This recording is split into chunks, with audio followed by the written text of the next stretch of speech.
Good evening, friends. Once again, to all the PSPA members, well-wishers who has been participating with PSPA for so many years, and the newcomers also who joined with the PSPA webinar series.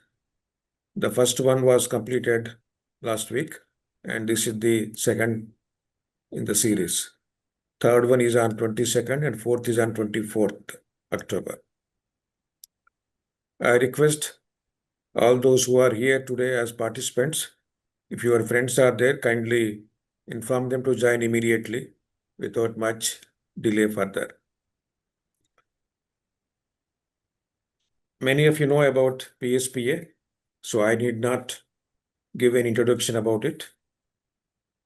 Let me introduce only my name and then the speaker for the day.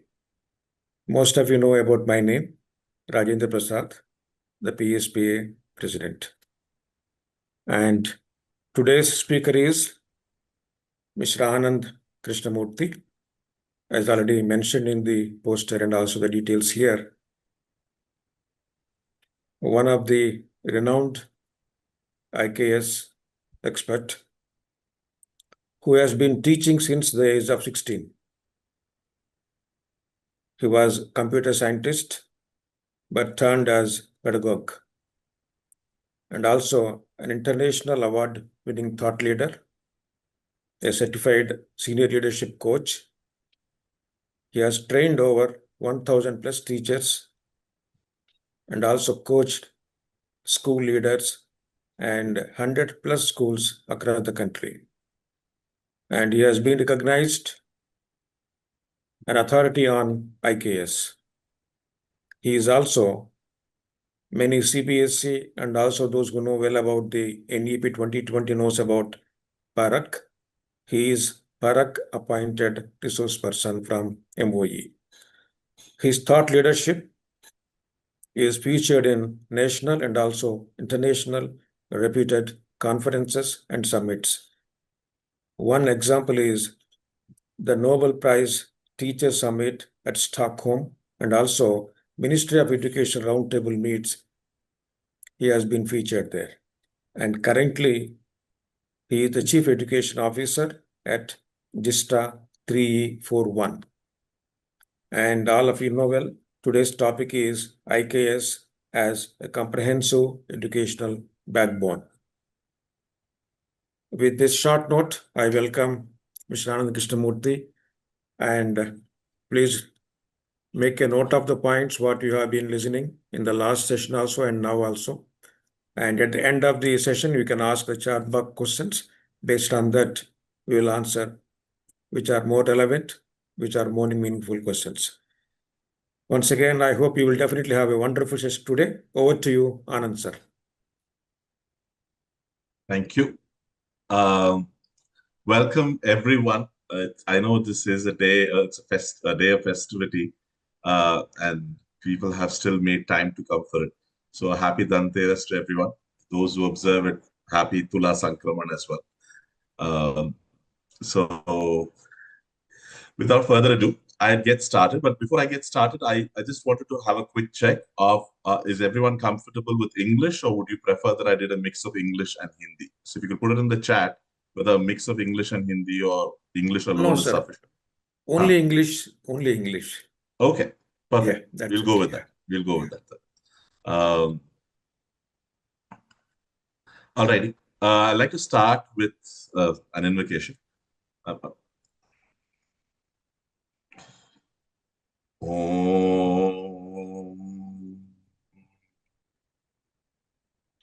Sahana Vavatu Sahanau Bhunaktu Sahaviryam Karavavahai Tejasvinavaditamastu ma vidvishavahai. Om Shanti Shanti Shanti.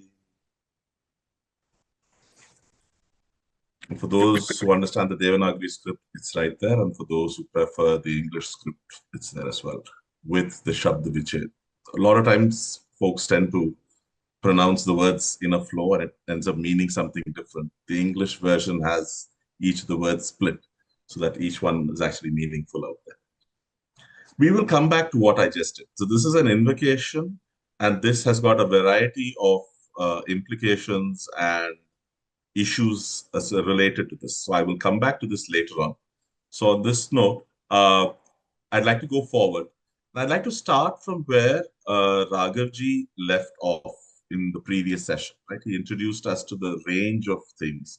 He introduced us to how the Renaissance basically created this division between belief systems, the inner self and the outer projected self. There's a lot of discussion papers, books about that, and the two worlds are that seem to be in conflict but need not be in conflict. So starting from there, I'd like to go on, touch upon a bit of the context of what we call as the Indian knowledge system, and then move on today, particularly being the foundation that is laid to understand how it makes sense in our current educational setup. That's very important because a lot of the questions that came up in the previous session were also, okay, this is great, it's fantastic. How do we bring it into our schools? What do we do as teachers? What do we do as school leaders, right? So I think I'd really want to address that and build the entire case for that. And in the future sessions, you'll see certain examples of how it could be done, case studies, so on and so forth, right? So let's first look at the objectives that we're going to be looking at. So first and foremost, the concept of Swabodha that was introduced by Raghavji last time. It's basically building our own clarity around what the Indian knowledge system is, what does it have to offer, how is this vital, and also the intricate epistemology of IKS. Epistemology is basically, how do we go about knowing? How do we gather knowledge? How do we make meaning? The entirety of that in the IKS. It's not like as if all of this is only a Western concept. It has existed in the IKS and far deeper, far more intricate and nuanced for this. And then finally bringing it all together in a school setting, in an educational setup for children of this era. How does it help? That would be the approach that we'll be taking for today in terms of that, which is where the relevance for today comes in. What can a teacher do today? A lot of questions were like, okay, we were not fortunate enough to have had an education or a teacher training of this sort. How can we still contribute? How can we still bring this to our children and our students today? So we'll be touching upon that. What is it that one can learn for one's own personal growth? What can one learn and gain from the IKS? And what are the challenges that lie ahead? Right? So if you look at, so let's just sort of take a quick step back into history and see what is the context that we're talking about, right? So when we say the Indian knowledge system, we are talking about the Akhanda Bharat concept, right? It is this kshetra that we're talking about. We are really not talking about the polity of India as defined today by political borders, right? It is this concept of this kshetra that existed, and as you can see, this is how it was described. This actually the expanse is far more. There's sufficient evidence of it having reached all the way up to Japan and Korea, and on this end, going all the way to Greek and further on. There is a book that is coming out, I believe in November, by Nick Collins, which is on the maritime trade in India during the Vedic period and its influence across the globe.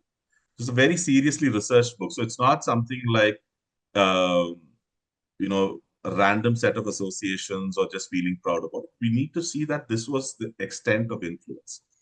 To give you one singular point of evidence as to how important it was then and how valued it was then, Fahim, who came from China, right, who came over the mountains with mules all the way to Nalanda to hand copy. There were no photocopying machines or any such thing then, right? So he actually sat and they hand copied all the critical text, loaded it back on the mules, and they took it back over the Himalayas all the way back to China. That important. It was that well. You don't have GPS then. It's not like as if he had anyway come here visiting to have Momo or something. He decided to stop at Nalanda. It's nothing of that sort. It's an intentional journey that was so beautifully, so arduously embarked on, and to collect. That was the extent of value that the world recognized existed here. Now, one might say that's all romantic. It's very nice. What has that got to do with our current day education? Yes, once upon a time it existed. Yes, it is of value there. Now, there doesn't seem to be much. Why is it that we would want it? This is one of the first misconceptions that we have to clear. The Indian knowledge system was not a knowledge system that was applicable only to India or this kshetra in that era. There's a ton of things that is still relevant today, and there's still so much to be unearthed and delved into that is extremely relevant today, especially in the AI age into which everyone is entering, and everyone seems to be having a lot of qualms and worries and concerns about what the implications of it. So we'll get into that. But before that, I thought I'd like to pose a question, because we're all educators here, right? And you can feel free to just drop it into the chat with your, your thoughts around it. So what would you say are the key purposes of education? What purpose does education serve? It could be your feeling of it should serve this, or your observation that it is serving this. It could be any of these things. Don't worry about all that. But what do you feel are the purposes of a sound education? Please drop it into the chat, and then we'll take it from there.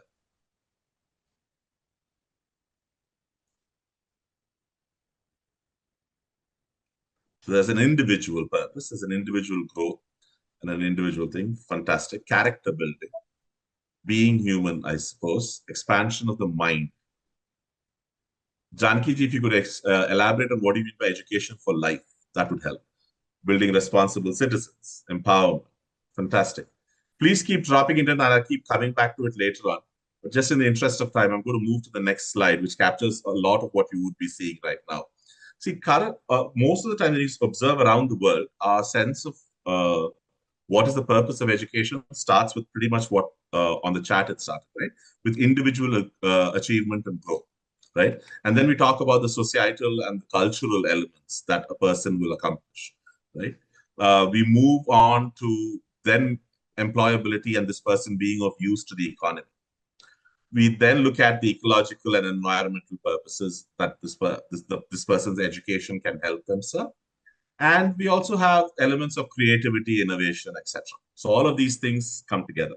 Now, one might debate and argue that, frankly, today's schooling system is not really providing a lot of this, or providing only a little of this. So, whatever be the proportion, that we're not really here to analyze the state of the current education and what else is there, right?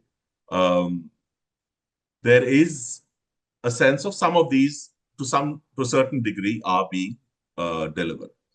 If you go back to how the Indian knowledge systems, now if you look at CBSE or ICSE or any of these boards, they're like 60, 69 years, 70 years old. This is a range of years for which it has been around, right? Cambridge has been a little longer. The Indian knowledge system is something that has been for centuries around.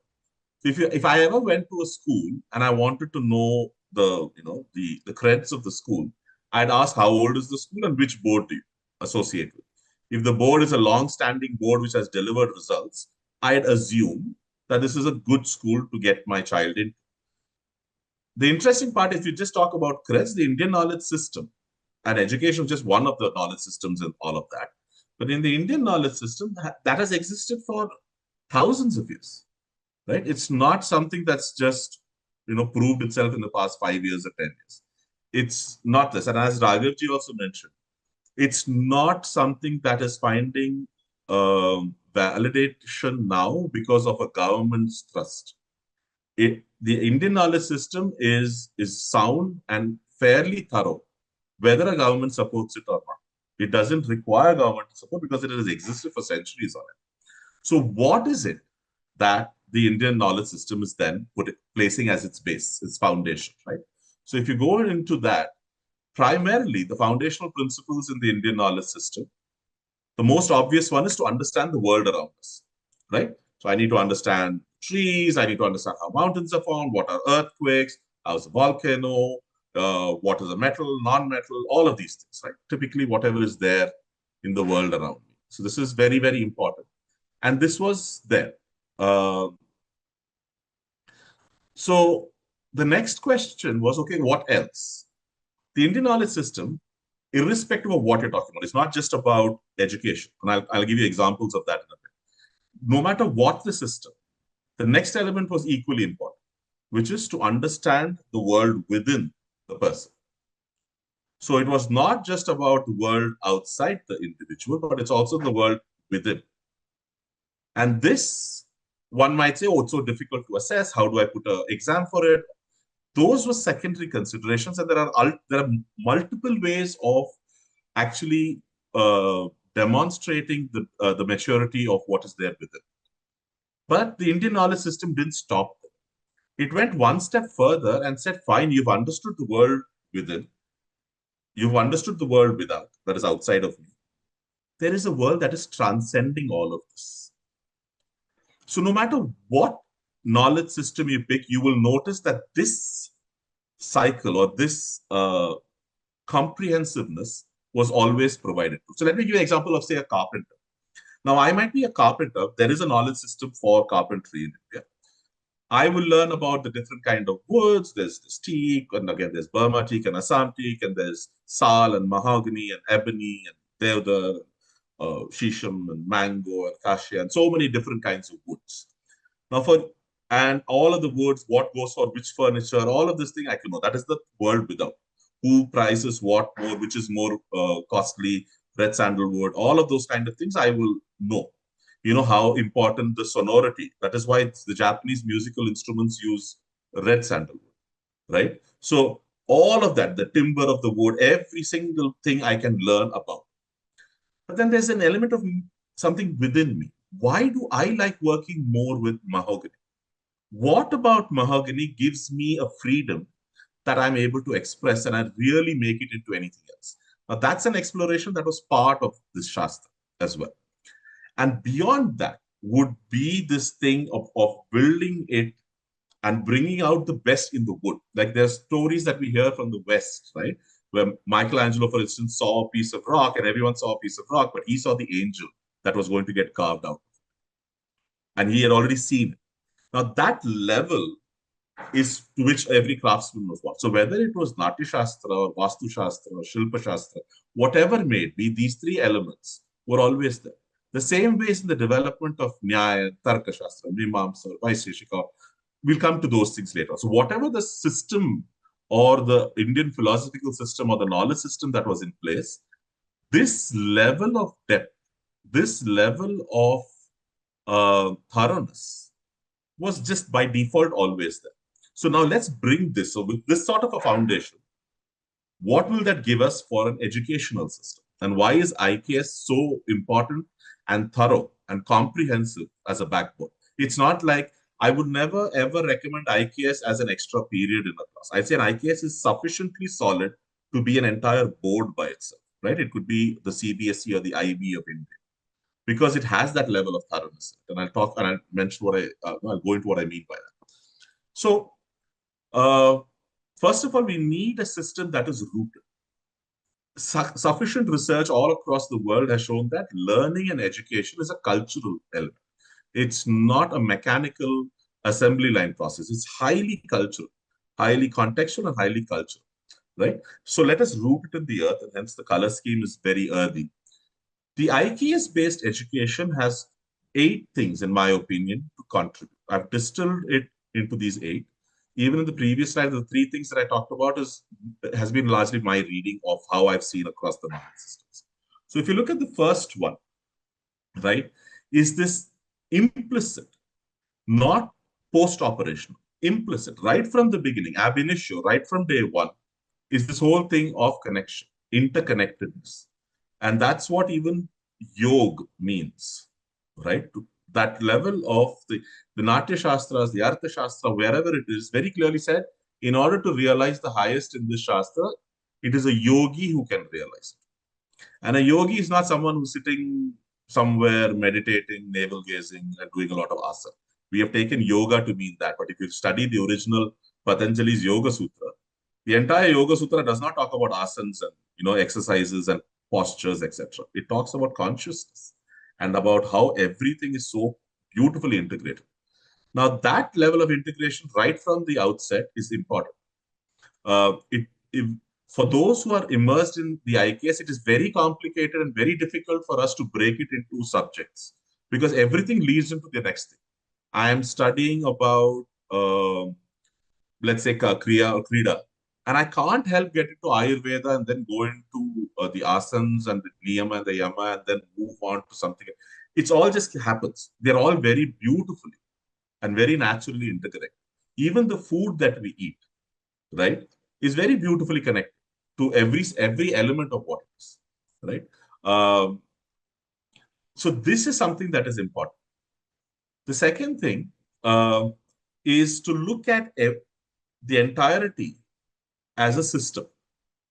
IKS by default looks at the world as a bunch of systems. It does not look at it as a phenomenon. I'll give you a very simple example, right? This is a non-educational day-to-day example. If you see me wake up in the morning and you say, Anand, you're very unclean, you're very dirty, you've been working or something, you're really dirty. The current methodology of thinking is, okay, he needs water and he needs soap. That's it, done, right? Because then he's cleaned and that's all that you've thought about. In the system of this land, of this kshetra, that was never the way of thinking. They first figure out what is it that is done, and depending on that, what needs to be done. The soap that was usually prescribed, whether it's in the North Indian concept of the Sunni Pindi or the South Indian concept of what is, or you have uttans and things of that sort, right? There's some down south, there's something called a nalang mav, right? Nalang mav it's sort of like a powder paste that you use to wash yourself up. These were made out of legumes, flowers, roots, a whole bunch of things. Now look at the difference. What I'm trying to say, it's not just about being natural and organic. There's a difference. The dregs of the foam of the soap that comes after I've had my bath goes down the drain, goes into a water body, and it kills the living plants there, and it also destroys the living creatures there. That's why you have so much of water hyacinths and all of those things. Whereas this powder does the same job. It is a scrub. It takes off water-soluble and oil-soluble dirts in me. And that water that gets washed out into the natural bodies does not harm any plant or any fishes because it's kind of food for them. So this is how you think as a system. You don't think about me having a bath and getting clean. You look at what is it that is used for that and what does it impact. That kind of systemic thinking was implicitly there in all of IKS throughout. There was never a case of we just cut a tree and made furniture. The impact of it was understood all the way till the whole cycle of it was understood.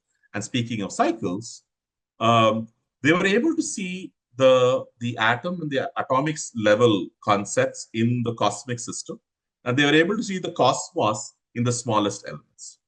So this level of modeling, is very beautifully captured and represented. So the ability to go to the large level thought and then come back to the granular atom and go back and forth is at a very high level of intelligence. Because right now, all of us, for instance, can understand and appreciate what an atom is and the atomic structures. But when I tell you that an atom or a molecule is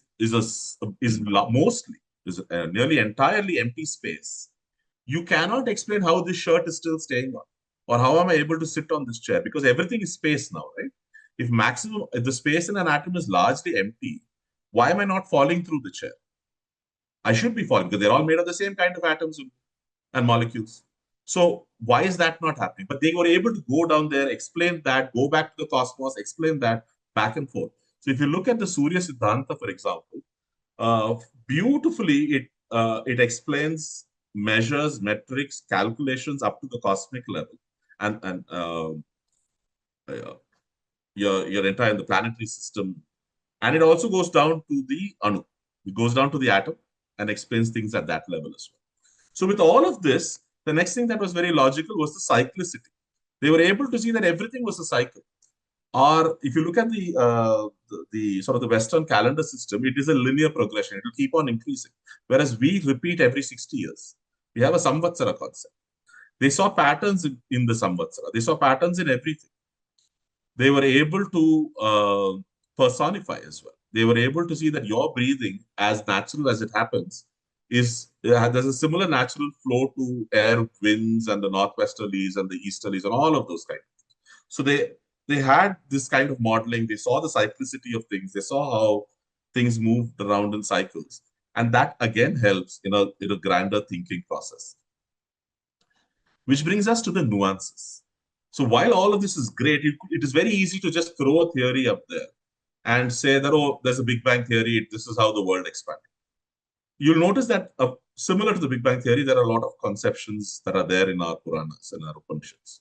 Right? And in the Skanda Purana, as a matter of fact, it even goes one step further. It will tell you that your world, your universe is going to expand to its maximum and then it's going to come back to its original state. And again, it's going to go back. This is the cyclicity that I was talking about earlier. But details have been very nuanced. If you look at the Shad Darshanas, each of the Darshana has been explained with such level of detail, you'd really sit and wonder why? Who's been thinking this deep? But they have done it. And that capability and capacity is being denied to our students today. We have told them that forget about nuances and stuff like that. Just know what is 1 plus 1, what is 2 plus 3, what is 7 plus 8. Let's add 5 to 16. Tell me what it is. The concept of what is adding? What is addition? Does addition always accumulate? Does it always increase? Because that doesn't seem to happen in a nuclear fusion reaction, right? Where two atoms are brought together and the mass actually reduces. It's not increasing. So a lot of these kind of nuanced conversations, nuanced study of phenomena, right, existed in this thing. Sorry. And then there is, of course, the inclusion. While everyone loves to jump onto the caste wagon and the Varna wagon and say a lot of things, you'll notice. So if you look at the text, so the knowledge systems, when we talk about it, let's focus on the text and the sort of the prevalent sources of literature. You will notice that top dons of medicine and surgery like Sushruta and Charaka would actually say that the way you'll get to know best about medicines is to study a coward or a shepherd or the hunter, because they are the ones who are in the midst of all these plants and they know exactly what plant, which variation, under which nakshatra, in which season is to be administered for what. Right? It is the folks whom we kind of dismissively call as tribals. They're not tribals, they're forest dwellers. They knew what was to be applied for which snake's venom. Right? So that level of detail, they themselves clearly said, if you want to know that kind of detail, please study what they have put together. So this Indian knowledge system was not just all the textbooks, etc. There was a lot of other extant systems that existed orally transmitted and also in folklore. And this is when I'll bring in the Shad Darshanas right now. The Shad Darshana is not the only thing, but the key about it is simultaneously, this kshetra allowed for very different views and philosophies to simultaneously exist. Nobody shot down another philosophy. There were Astika systems, there were Nastika systems, right? They all coexist. There were debates. There would always be this intellectual debate of trying to prove who's got a better pramana system and all of that stuff. But they all coexist. And this ability to coexist and hold views simultaneously, even if they're contradictory, even if they're paradoxes, is one of the greatest skills I think an IKS-based education can provide our children. Today, with the kind of extremism that we see in thought and action, what we really require is this ability to hold simultaneous possibilities, contradictions, all of them, and be able to formulate our own thing, which is one of the very powerful contributions that an IKS-based education can provide. And finally, even if you look at just the Astika system, right, no matter what system you employ, you finally had one goal, which was realizing the truth. And that kind of discipline, that kind of a structured way of going about it is another solid contribution that the IKS-based education would provide to us. And these are what I would call as the 8. And I'm just sort of elaborating on these 8 for folks to understand. So I'm just going to go over it very quickly in case it was missed out. So the 8 is basically integrated by design. It's not a post-op, right? Sustainability, environmental consciousness, climate consideration was the first thought. It's not after we suffer that we start talking about it. Mental health and our individual well-being was always embedded in the IKS. It was not after we start seeing many cases of depression and suicide that we add a new chapter or a new subject called mental health. That was not how the IKS system was, right? So it was always integrated, and very seamlessly you could go from one system to the other. The systems view. And I think now everyone is coming back and saying you cannot look at complex issues and complex systems only from one angle or the other. You have to have a systems view. And this was very much part of it.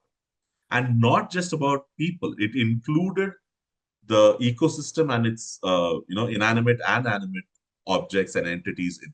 So even the animals, every birds, insects, and everyone were included, right? Which is why right from the column that is drawn, or the rangoli that's drawn outside the house, and what material was used as a disinfectant, right? They were not material used to kill insects.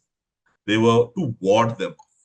There's a huge difference between the two, right? So there's a systems view, because they knew if you're going to use it to kill, that thing would also be capable of killing other things that you don't want to see killed. And that ability to see it is lot, and that's why we end up trying to solve in the current reductivist way of thinking. We reduce the problem to this much, we solve it, and end up creating 3-4 more problems, right? Whereas in this view, you're taking the whole systems view and you approach it very differently. And one more thing on the systems view, it's not just about changing the environment to suit my convenience. It's sometimes changing my own way of thinking and being in order to accept reality. So the systems view allowed for that kind of inner development and dispositional changes as well. And as I said about the modeling, right? When you look at the small and the big, in the large and the large, this thing, very beautiful way of looking at it. They were able to model a lot of things. If you look at the very famous Nasadiya Suktam in Rig Veda, right? This used to form the credits background score of the Bharate Coach series. In that, very clearly, the thinkers are trying to look at what would have been the origin of this whole universe. They say there is no one who could have been there. There is no one who can report from there. How do we still systematically work it? And they get into analogies. And a beautiful, beautiful line in the Nasadiya Suktams asks, would there have been water then? And today, when NASA is looking for possibility of life on other planets and asteroids, one of the first things that they look for is evidence of water and water channels and other things. So imagine 2000, 4,000 years ago, in 2000 BC, when the Rig Veda was written, that was the level of clarity they had. They knew that if you had to have a space that was originating, did it have water? Ask that question. And they build it so beautifully. The cyclicity of things, you will see this everywhere, even in something like the Surya Namaskar. You start with a particular asana, you go through 8. Again, Ashtadik, we have a lot of association with 8. We go through the 8 in one style of Surya Namaskar, we go through 8 unique asanas, and we come back to the original. So that whole cycle is complete. They understood cycles, the whole notion of tides, how is it, all of these were studied along with the rest of the things. And as I mentioned, nuanced details. The level of support and patronage that was given to scholars to go into very, very intricate details about understanding anything, right? Whether it is the individual mind, whether it's the societal cognition, whether it is our relationship with trees, our relationship with animals, you name it. They really studied it to an extreme amount of detail. And it was, in a sense, I'd say it was truly inclusive. We might have our views and our stories about how, there's so many, there's so classist or it's sectarian. But in the knowledge space, there was a huge amount of inclusion. There was not, in the knowledge systems that were built, no one's views or thoughts or experiences were excluded. Simultaneous password. This is frankly, I really think it's one of our greatest contributions to epistemology. This ability to hold simultaneous contradictions, perspectives, and deal with this as long as we can get to truth. And finally, you get to the one and only goal. That is the core of what it is. Now, in the studying of the ways of knowing, right, which popularly is called as pramanas, and there are 6 pramanas in a way, there is a lot of this is one of the things. This is not the only one, by the way. There are other ways of knowing. Pramanas is largely a cognitive way. There are also embodied ways of studying because, and that's the other thing, embodied cognition, which is a fairly recent phenomenon from the Western world, has been there ab initio, right from beginning. Because whether it is a Sankhya school or whether it is the Vaisheshika school or it's the Nyaya school, the importance given to the senses, the body elements, the various, whether it's internal organs, everything was very clear. They could even map imbalances down to an organ, right? So that whole embodied cognition and the various ways of pramanas, and not just the pramanas. Once you have the pramanas in place, they also went into the vrittis. They said, yes, these are ways of knowing, but let's also study ways of distracting us from knowing, right? And all the distractions and all of those were also studied. And it's very fantastic that the pramanas, which are legitimate ways of knowing, itself were treated as a vritti. So that is the level of humility, that is the level of openness that existed. So imagine a student going through 12 years of repeated practice of asking, doubting, evaluating, opening things up, and studying things. It's amazing. And I think that is why I feel that the Indian knowledge system has all the necessary elements to form a full-fledged comprehensive curriculum. And again, we keep saying holistic, and our notion of holistic is I'll give you one period of physical activity, one period of physics, and one period of maths, and one period of so on and so forth. And then we say, oh, we've done arts, we've done music, and hence we've done holistic education. That was that. If IKS was a person, he'd be just rolling on the floor laughing because that's not the way holistic is done, right? Here is where everything was so deeply integrated that you couldn't do one thing without touching upon the others. And thereby it was holistically expanded upon and studied, right? If my tarka and my logic does not work, if the season is different or if the, the phase of the month is different, whether it's your lunar phases, right? Everything can change. You had to know everything. I had to, like today, I have to know that it is Thiravasa. I have to know that it is Tula Sankram. I have to know that it is Pura Falguni. I will know all of this. I'll know which ayan it is. The Dakshin ayan. Like whereas if you ask anyone else today, they'll say, oh, it's Saturday. It's 18th.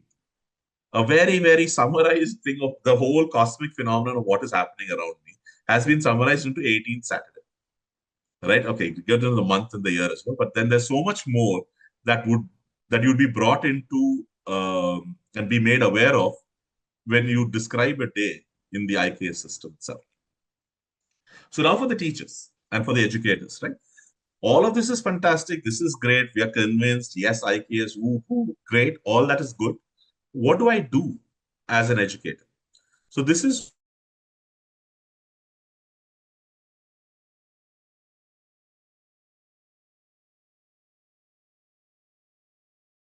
one thing for any topic.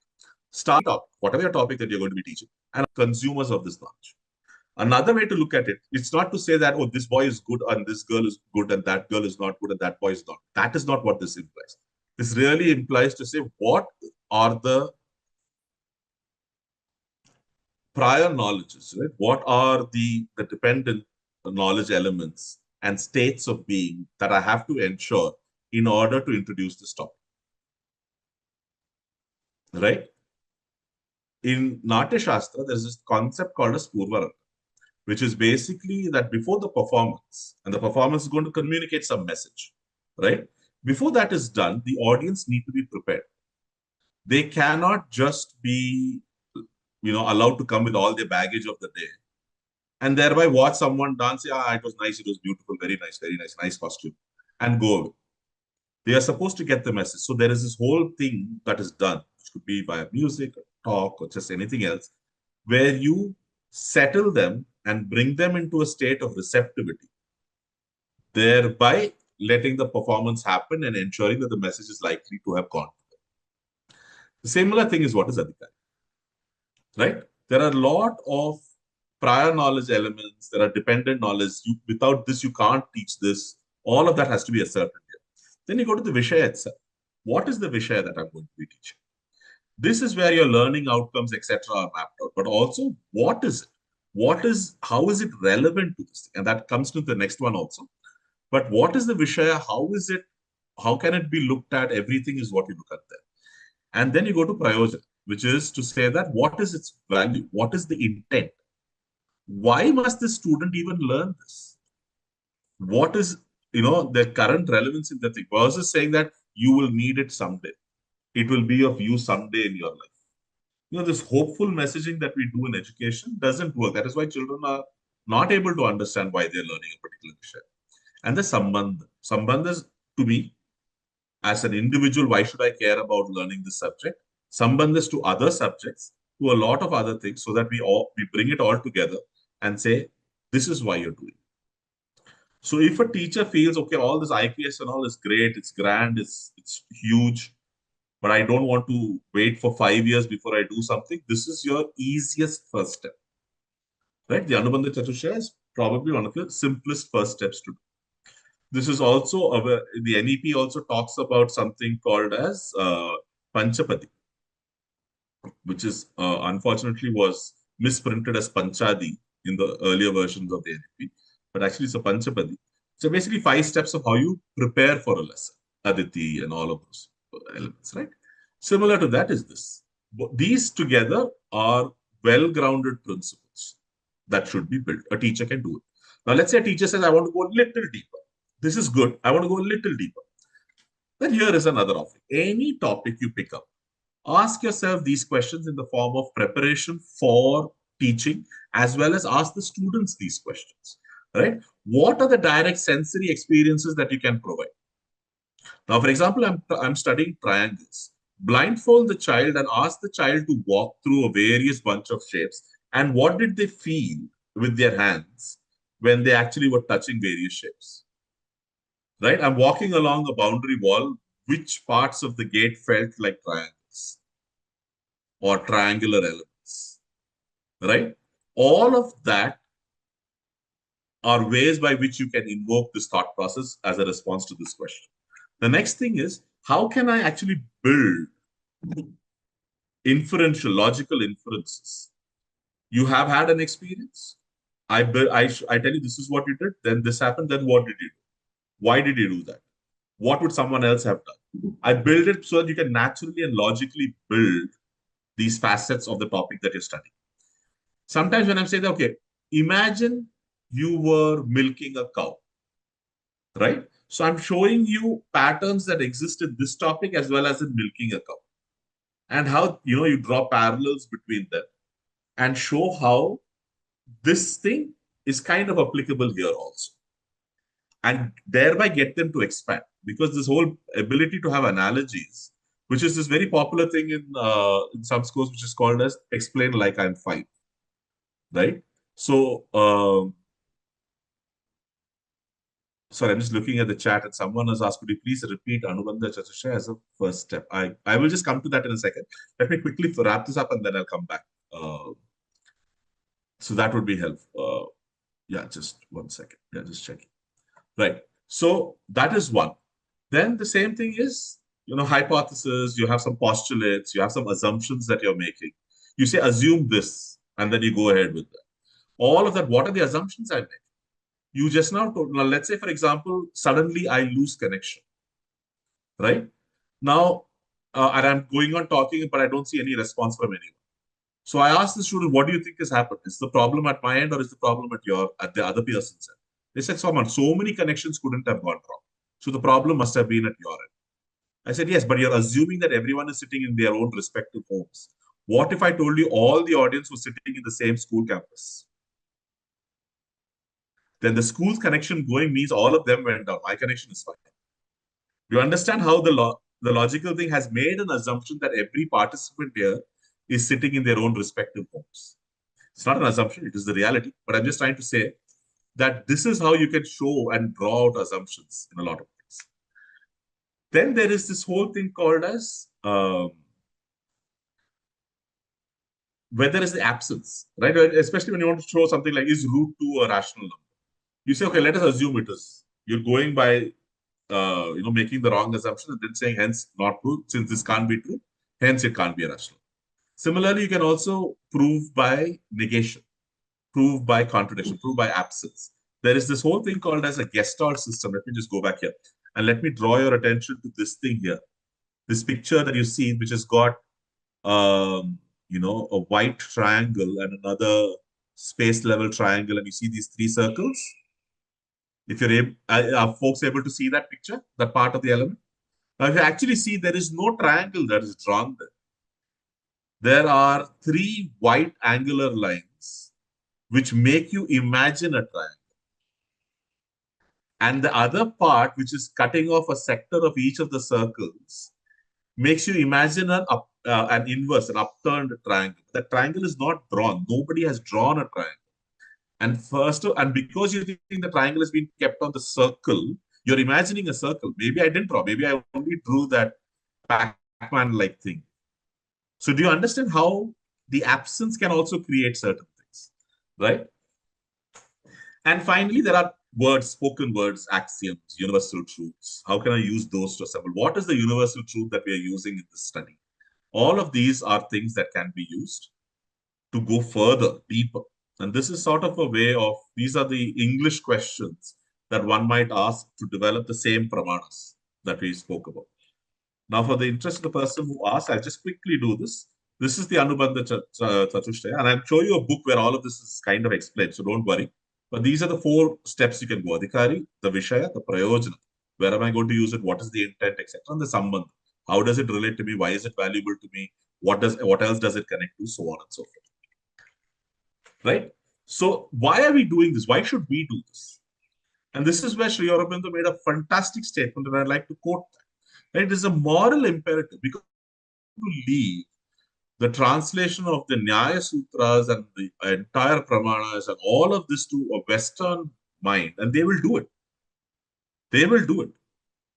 The problem, and you'll see that in Burgess's translation of Surya Siddhanta, he has dismissed a lot of things as, oh, this is how these Asians and Indians always exaggerate, without bothering to understand the cultural context in which someone has said something. So we will lose a lot to the European translation. We cannot afford to do that because we understand our cultural roots. We understand our cultural context.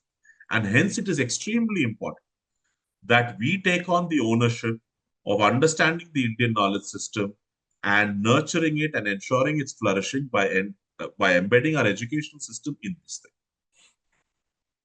Here are some references that can be used. The first one is free of cost. It is available on the Ministry of Education's website.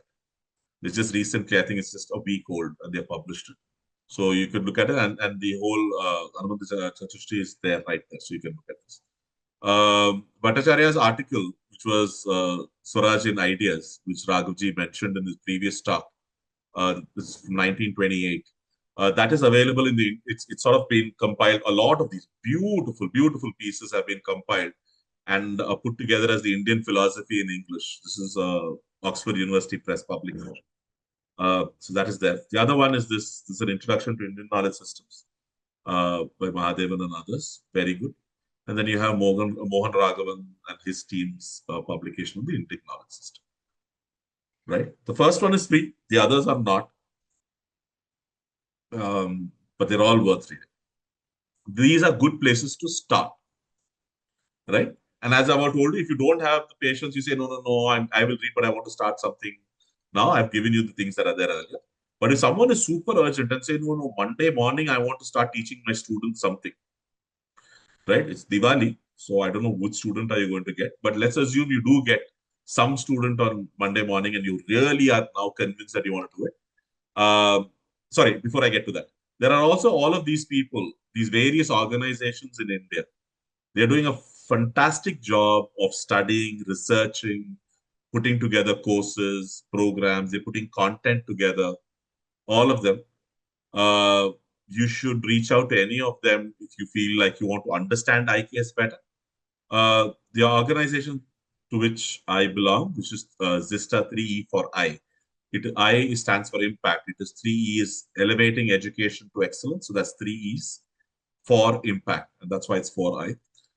What we focus on is ensuring that the current education system is reaching its excellence. And those who want to incorporate the Indian knowledge system into that, we help them. So we have a very deep understanding of pedagogy and pedagogical processes, etc. So we do this. The other folks and all, they're building a lot of good core research in the Indian knowledge system. So if you reach out to anyone, and then of course there's MOE's own Indian knowledge system division as well, which is attempting and doing a lot of good work. But as I said, if you really, really are excited about doing something on Monday morning, this is what I offer as a fit to Momo, which is first thing on Monday morning. It's got nothing to do with Momos. These things really? First of all, explore your own learning and engagement with material. There has to be an inward journey that as a teacher I start. This is no longer about just textbook communication. It is something that I have to understand myself about this material, right? And then watch the working of my own mind. Why do I like this? Why do I find it difficult to teach? What is it? Where am I relating it? What do I feel? And then you have to accept that the only way of knowing what is known is by making it visible. But just because it's visible doesn't mean that whatever you expect has happened. That is also important. Pay attention to your breath.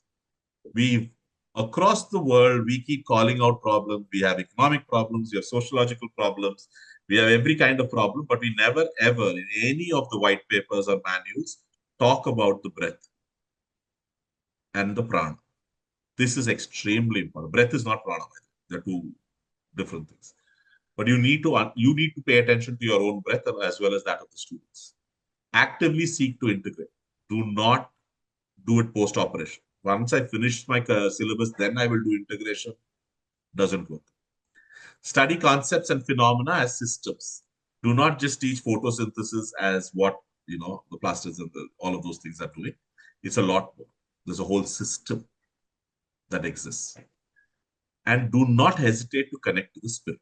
This is very important because we tend to forget all this. Now, before I conclude, just one thing. I like to go back to the invocation, right? And that's where the challenge is. You will find that there will be dissenters, like what Raghavji spoke about the Shatrubodh. You need to understand these people who will come and try to shoot down the IKS system. They will play the secular. They say, oh, this is not secular, it's all Hinduism, right?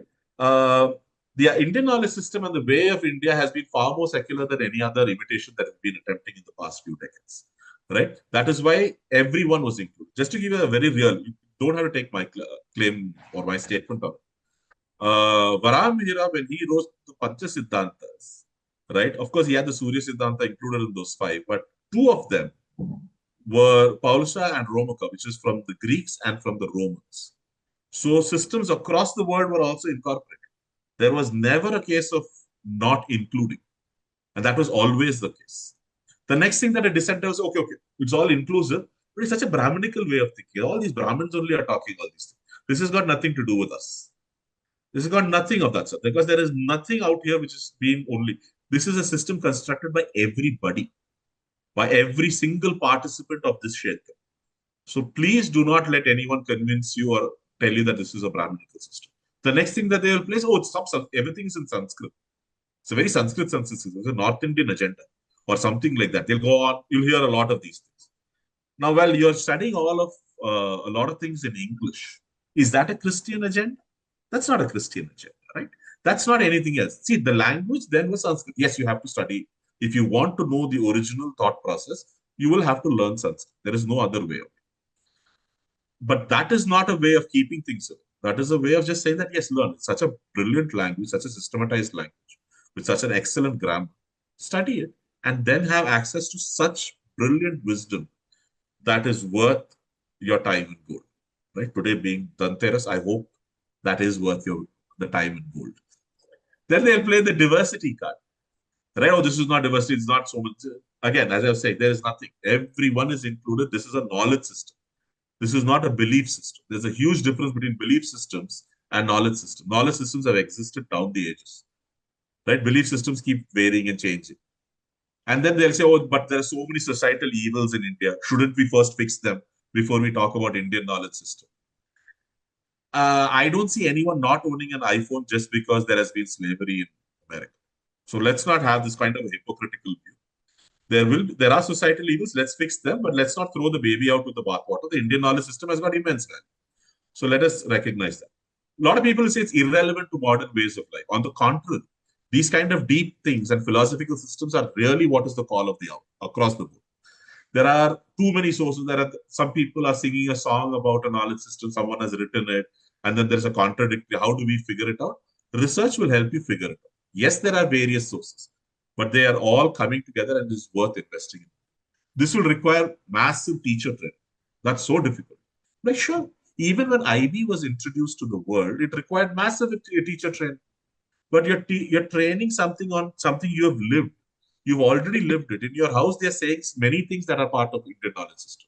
In your community, when you go out in the streets and when you go out into your community, we are already doing a lot of things. This is not alien stuff that the teacher is trained on. It is very much rooted things that they're experiencing on a day-to-day basis, right?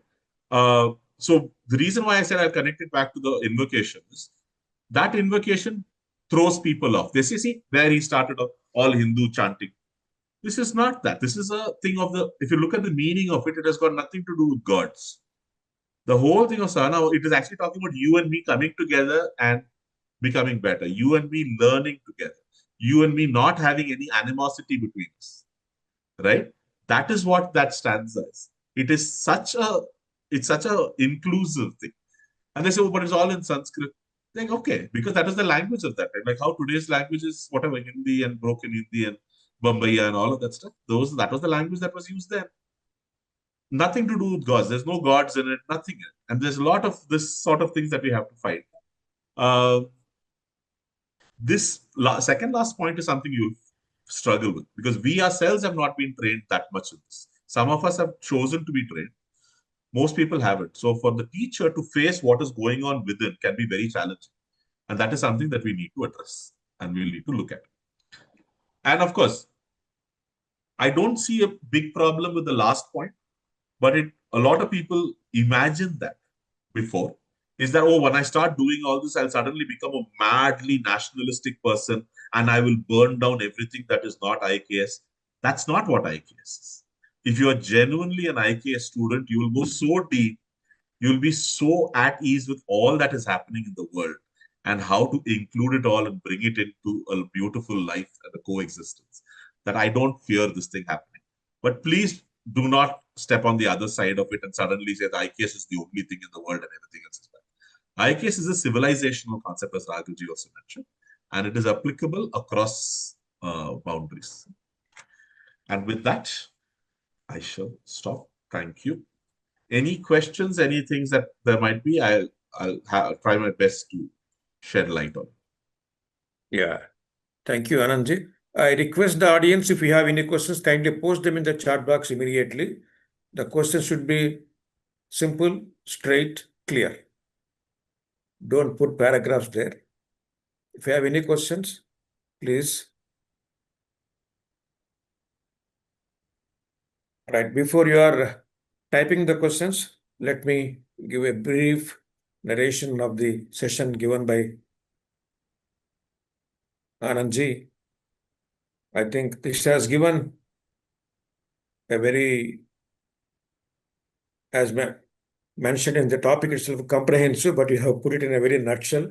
I think you struggled to put it in, you have the vast information, vast knowledge, to put it in the 1 hour time or 45 minutes. I think you struggled a lot. I can feel that. I can feel that. True. Yeah.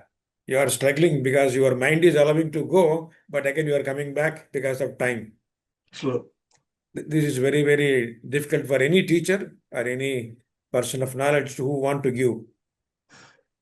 Once again, I'm grateful and thankful to you for finding time to give it. Just I will give few words which I have noted down from the entire session of this 45 minutes. From the beginning, it was mentioned about really it is a comprehensive nutshell that why IKS is important for us now, educational backbone. And rightly mentioned that IKS is not some accessory subject or ancillary subject. IKS itself is a system, a board, and more than that. I think you cannot make it like an other boards like IGCSE, CBSE, or state board, you cannot make it. So IKS itself is the world. External world, internal world, the transcending world, how they are interconnected. Then very simply, you have mentioned about the central topic, how a teacher can use it in the classroom, also about your content or information you deliver in the classroom, like Vishaya, Prayojana, Sambandha, and Adhikari. That was very concise one, very simpler one. I think you have made it very comfortable for the teachers to follow. And the IKS itself is showing, and it is having the holistic development, cultural identity and values, interdisciplinary learning. As rightly given the examples, in our other boards, we have physics separately, chemistry separately, biology separate, and biology also again botany and zoology. And again, as you go to the higher level, each and every subject is fragmented into pieces, pieces, pieces, pieces. And practical application, sustainability, environmental awareness. So all these are inclusive completely. As you rightly mentioned, the Panchapadi, the 5 steps. And for any topic, you have given some basic questions before I teach. I should have some basic information. I just given 4 words here: sensory, logically, then comparative study and postulates. Like this, the topic is divided into so that you can deliver it in the classroom for the benefit of the children to understand easily and conveniently. And you have mentioned about the different organizations who have been doing for so many years, so many decades about the IKS. I think many of us, if they are interested, you can approach, you can get it. Some are freely available. What we have been not known for the last 6 decades or 7 decades, now it is coming, it is giving its wings, roots also. Let us take it to the best of our ability and give it to not only in the classrooms but also in our houses for our children or grandchildren, so that they will not be deprived of what was our own treasure in the Indian continent. I hope this is the wonderful session. Anandji, thank you so much. If any questions are there, I think we can take it.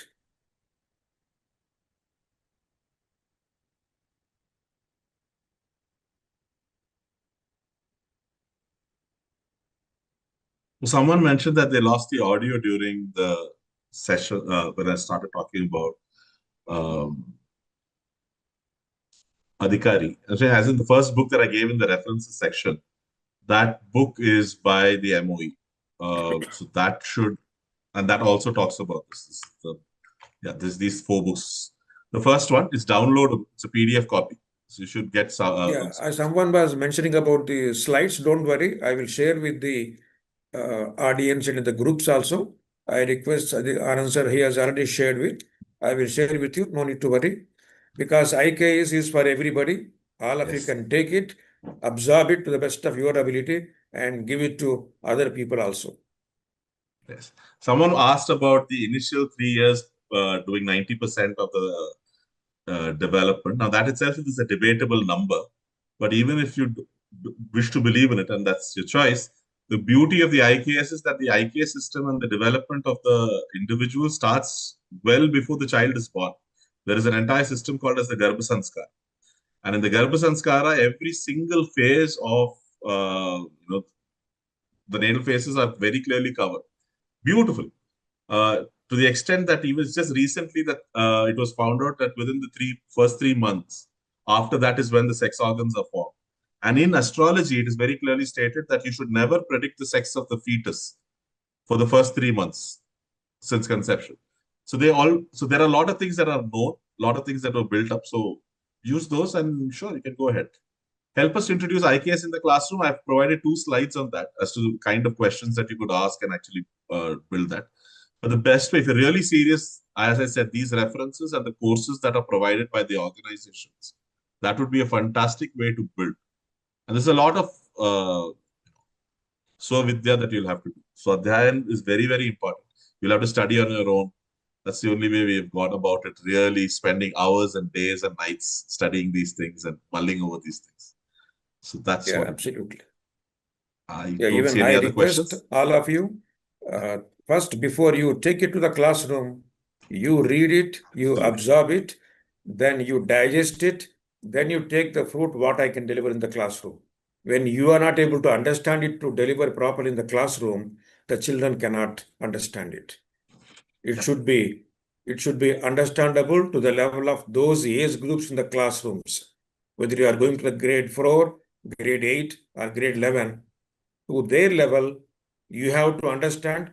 And what I can take to the grade 4 or grade 8, there should be some difference clearly what I can deliver there. You cannot, now you might have understood how Anandji has suffered a lot to bring, which can be given for 3 days, 4 days, he has compiled into only for 1 hour, at the most 45 minutes. How much difficult it is. And what about you also? When you take this much information and going to the classroom for 40 minutes, how can you deliver it? And they are children, what they can understand. So it is True. not what you know more is more important. What you deliver to the children, what they can understand is more important. I hope you have understood what I have pointed No, up. absolutely, sir. And just to say that back to the invocation, the reason why that invocation is important is because not out of any false humility or something, but absolute realization that whatever I might even claim to know is like a drop of that entire ocean.